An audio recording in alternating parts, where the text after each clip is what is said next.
Well, we start our summer series today, our Summer Madness Sermon Bracketology. I don't know what we're calling it exactly. You gave us ideas for sermons, hundreds of them. We filtered them down. You voted on them. Now we're doing it. Next 12 weeks. Today's topic, when good things happen to bad people, actually you didn't vote on. We just chose because we had to get started on it, planning. It's okay. What you're really saying when you asked us to preach on why good things happen to bad people, I think, was, why did Voldemort triumph over Dumbledore, right? That's something like that. I had that idea as I was driving here this morning. I started thinking, like, what does Voldemort look like having triumphed to the end? Is he sitting in a cafe somewhere in Paris having a wine, I don't know. But what I really know is actually you're asking this question because the world changed about a year ago and you asked a political question. Why good things happen to bad people, which I'm not going to get into here, but I'm going to speak on the spiritual side of that question. I note that the sermon is the opposite question in Rabbi Kushner's book, When Bad Things Happen to Good People, which is a pastoral question.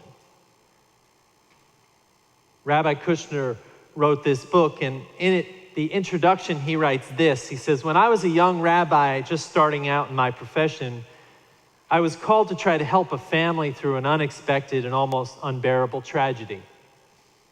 A middle-aged couple had one daughter, a bright 19-year-old girl who was in her freshman year at college. One morning at breakfast, they received a phone call from the infirmary. We have some bad news. Your daughter collapsed while walking to class this morning. A small blood vessel burst in her brain, and she died before we could do anything for her. We're terribly sorry, they said. He goes on to write, the parents were stunned. They asked a neighbor to come help, and then they notified the synagogue, and I went over to see them the same day. I entered their home feeling very inadequate, not knowing any words that could ease their pain. I anticipated anger, shock, grief, but I didn't expect to hear the words they said to me. You know, Rabbi, we didn't fast last Yom Kippur. He goes on and says, why did they say that? Why did they assume that they were somehow responsible for this tragedy? Who taught them to believe in a God who would strike down an attractive, gifted young woman without warning as punishment for someone else's ritual infraction? You see, Kushner wrote this book also as a grief memoir after losing his own son. He knew something about when bad things happen to good people. I'm sure he was struggling with that very question. As a pastor, as a minister, I've seen this story played out many, many times. Someone or a family has done all the right things and tragedy strikes nonetheless. I remember John, who was a member of my church in Boston 20 years ago, when I was a new minister. Gentle, loving. He loved his partner. He published children's books that delighted young hearts and opened minds that parents read to children as they were going to sleep all over the world. And John died of leukemia when he was 50. Why? I could tell you stories like that all day. From my seat in the theater of life, I have seen bad things happen to good people over and over again. But you have asked a different question. You have asked why good things happen to bad people, which is not really a pastoral question. It's a different kind of question altogether. Now, there is a biblical story that reminds me of this question. The story itself is never preached about in this idea. It's the story of the prodigal son. Do you remember the story? There's a son who asks for his inheritance. He goes away. He goes and spends all his money. He wastes his money on drink and women and whatever else.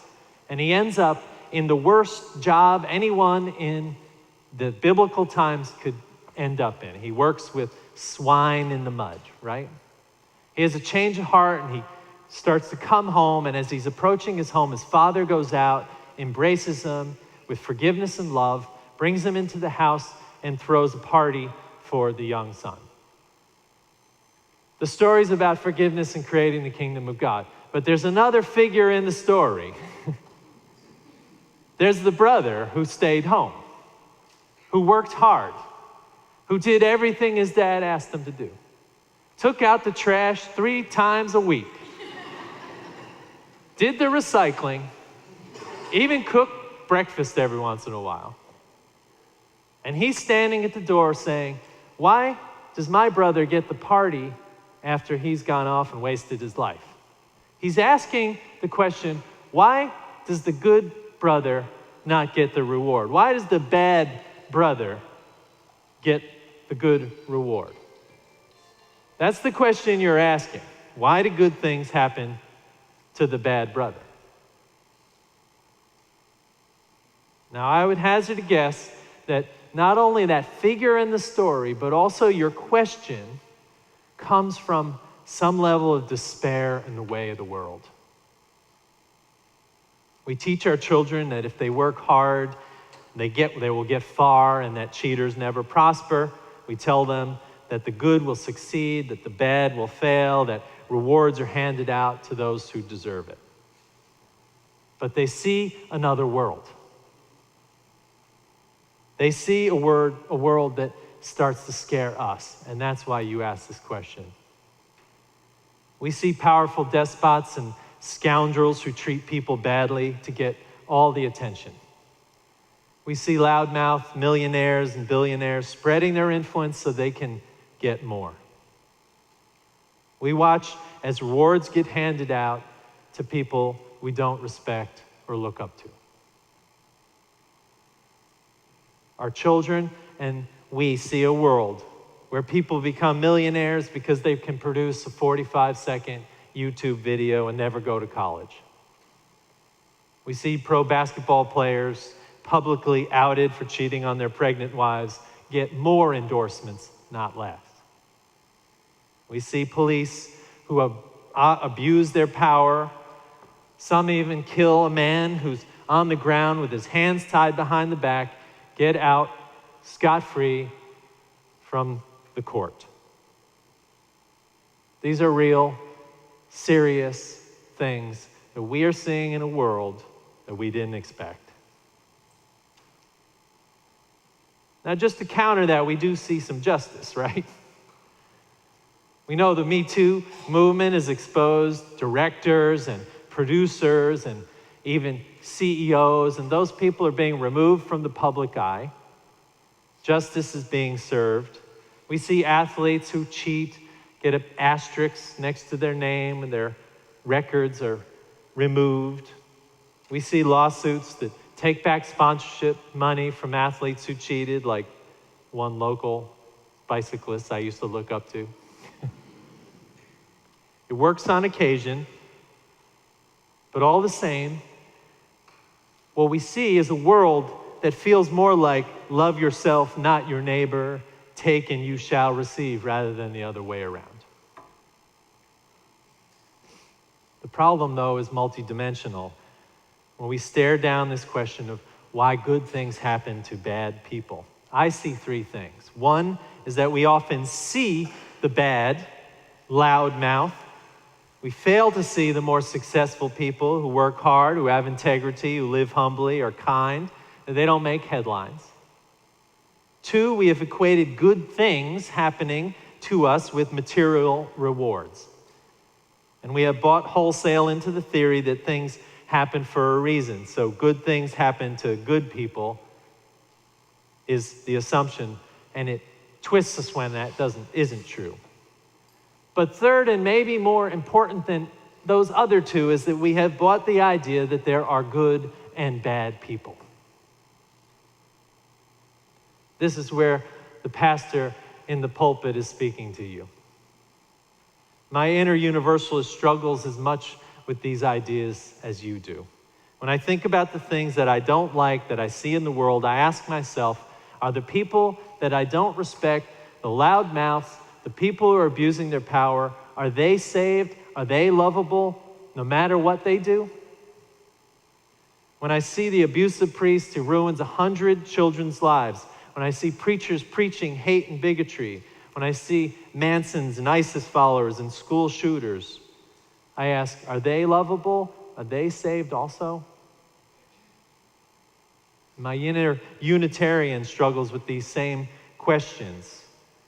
Are these people inherently good, not evil? Do they have worth and dignity? Do they have somewhere deep inside them that is reformable, transformable, and lovable? This is what it sounds like a little bit inside my head a lot. So these are troubling questions for troubling times. But it goes back to number 3 on my list of problems with the question why good things happen to bad people. Because after all, after real soul struggling, after praying in silence and reflection, I want to stick with my theology that says there are only people. There are us. There are we, flawed, messy, messed up, self-absorbed, even destructive people. And there are humble and clear and healthy and thoughtful people. And the truth is that we're often a combination of all those things. When I say that, I hear the voice of the 3-year-old in Mark Halliday's poem, Bad People, that Beth read to you today. Who put this broken glass here where we want to play, Dad? The dad says, bad people. And the 3-year-old says, out of the mouths of babes comes wisdom. Bad? How come? He doesn't say, who are they? He says, why are they bad? The poet's asking us to reconsider these labels that we put on people, to see a deeper struggle in the characters in the poem. To rethink that anyone is fully in one camp or the other. To rethink that we are all humans struggling, trying to make sense of what happens to us.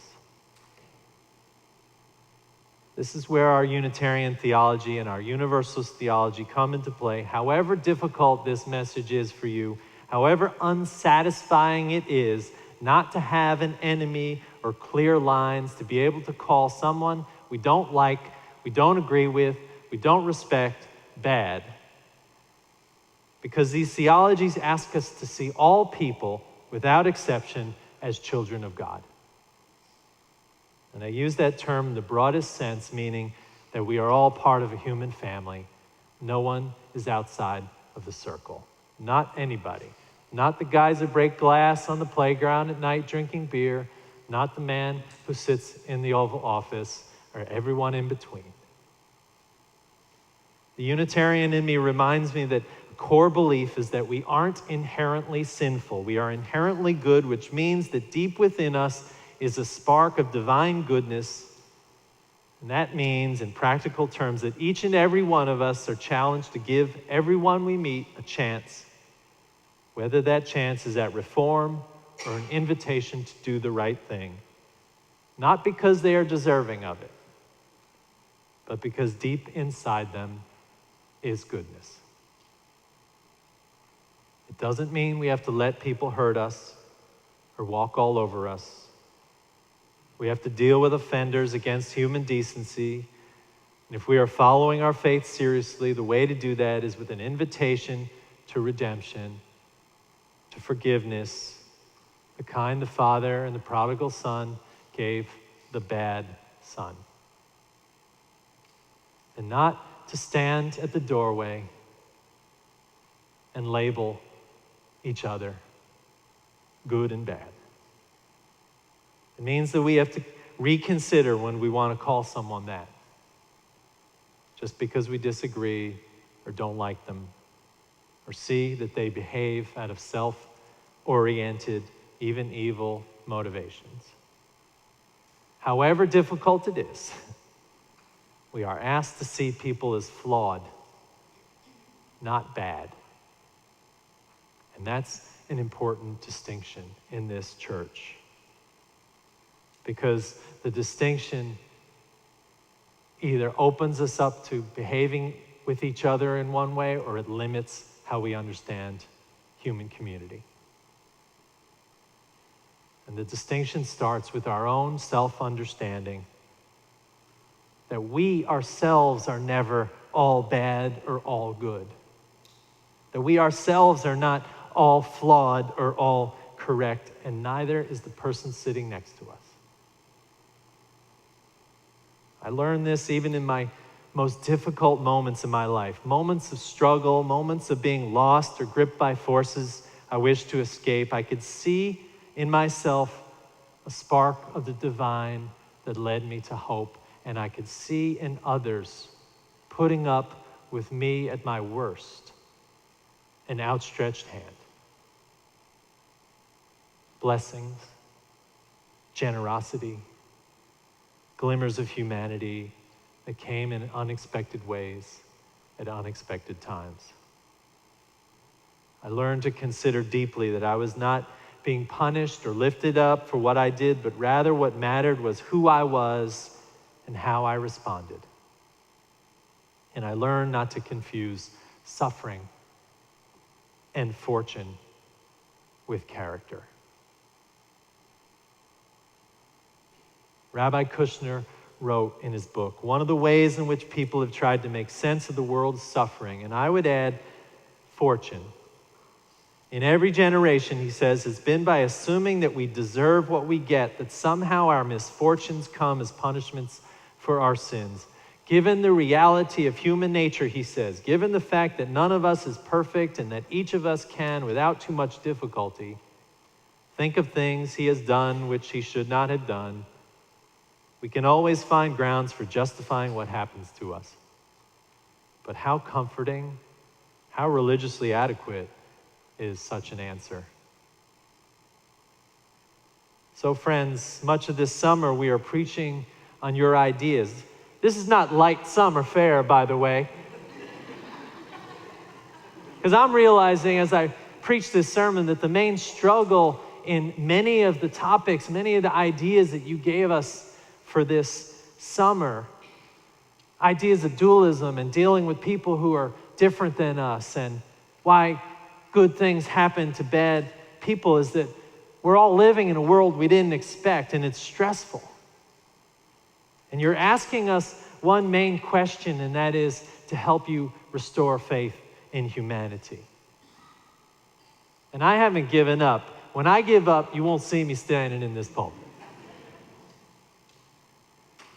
And I think maybe instead of worrying about why bad people get good things, we should worry more about how grateful we are for what we have. What a miracle it is to sit here in peace, to ponder our lives in safety, even if it's just for this hour, to have a community that we can go to and ask for help, to share something so precious as life and time with a group of people who voluntarily come here, sit in a sweaty sanctuary for an hour.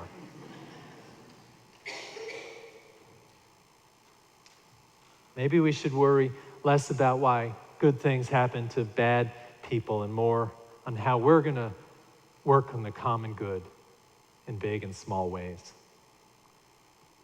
Friends, our summer exploration has begun with this light topic you have given us. I say rejoice in what we have in our lives today, and let us sing together.